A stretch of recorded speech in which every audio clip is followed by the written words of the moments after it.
Second one వచ్చేసి మీరు ఇక్కడ చూడండి, సెకండ్ వన్ వచ్చేసి గౌరీ సతీష్ యాదవ్ అధికార ప్రతినిధి.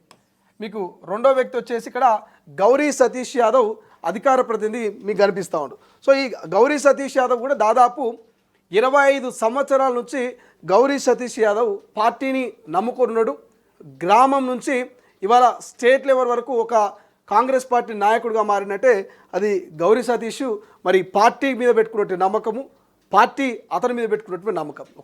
ఒక ఎంపీడీసీగా గెలిచిండు. ఆ తర్వాత అంచెలంచెలుగా ఈ గౌరీ సతీష్ యాదవ్ మరి ఇటు మహేష్ కుమార్ గౌడ్ అండ్ దాంతోపాటు ముఖ్యమంత్రి రేవంత్ రెడ్డి తోటి కాంగ్రెస్ పార్టీలో ఉన్నటువంటి మంత్రులతోటి చాలా కీలకంగా సన్నిహితంగా మెలిగేటువంటి వ్యక్తి గౌరీ సతీష్ యాదవ్. ఈయన మొహినాబాద్ మండలకు సంబంధించినటువంటి వ్యక్తి అనుకుంటా.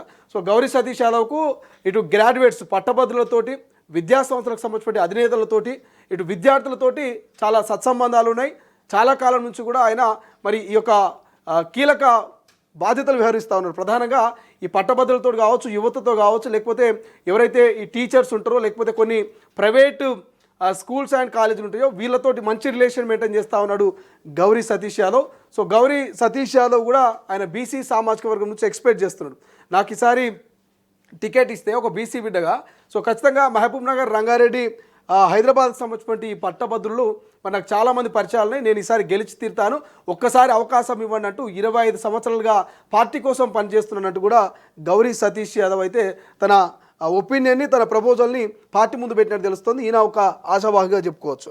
అండ్ నెక్స్ట్ వన్ వచ్చేసి ఇక్కడ మీరు చూడండి, గాలి హర్షవర్ధన్ రెడ్డి అధికార ప్రతినిధి.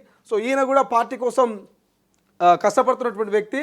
సో గాలి హర్షవర్ధన్ రెడ్డి కూడా మరి ఎమ్మెల్సీకి సంబంధించినటువంటి టికెట్ను ఆశిస్తున్నటువంటి వ్యక్తి.